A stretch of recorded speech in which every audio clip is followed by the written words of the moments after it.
my name is Clara, and I was an architect, not of buildings, but of solutions. My world was a blueprint of logic and efficiency. When people came to me with their messy, chaotic problems, I saw them as flawed structures in need of a better design. And I was very, very good at redesigning. A stressed colleague, I'd give him a 5-step productivity plan. A heartbroken friend, I'd send her 3 articles on attachment theory.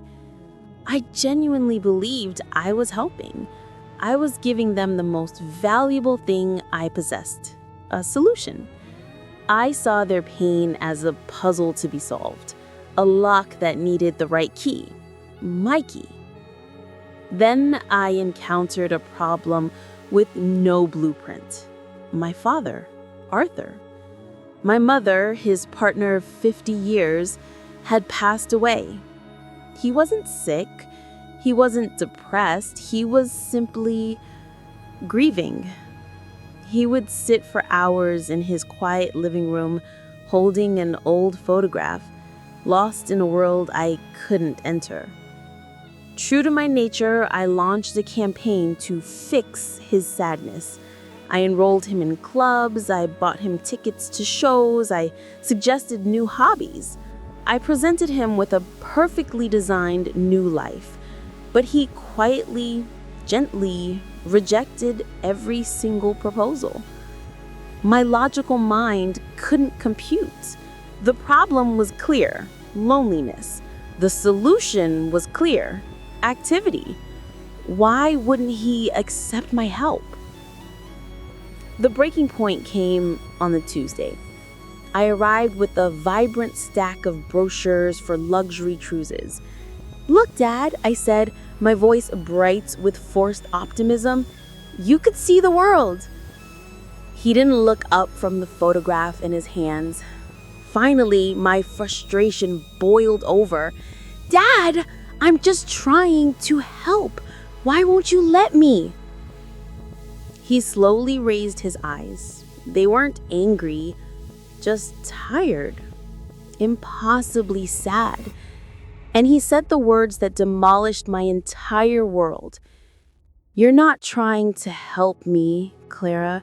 You're trying to fix my sadness. And it's not broken, it's just mine." I left his house in a state of shock. For the first time in my life, I had no answer. As I drove through the city, his words echoed in my head. "It's not broken, it's mine." I began to see my whole life differently. All my solutions, all my advice, was it really for them? Or was it for me?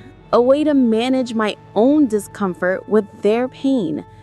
My advice wasn't a bridge, it was a wall, protecting me from having to truly feel what they were feeling. I turned the car around. I walked back into his house. He was still in his chair. I didn't say a word. I didn't bring any more brochures. I just took a chair, placed it opposite him, and sat down in silence. At first, the silence was a terrifying, empty space, but then it began to fill up, not with noise, but with presence. It became a shared space, a space that could hold his grief without trying to fix it. And in that quiet, for the first time, my father began to talk, not about his sadness, but about the photograph. A simple, sweet story about the day he and his mother bought those armchairs. I didn't analyze, I didn't advise, I just listened. I asked a simple question about the story and he continued. In that moment, I understood. Listening isn't a passive act of waiting for your turn to speak. It is the active, sacred art of creating a space where another person can feel heard. True connection isn't about having the right map. It's about being willing to sit with someone in their dark forest without a map at all. My greatest strength wasn't in the brilliance of my solutions, but in the quiet humility of my presence.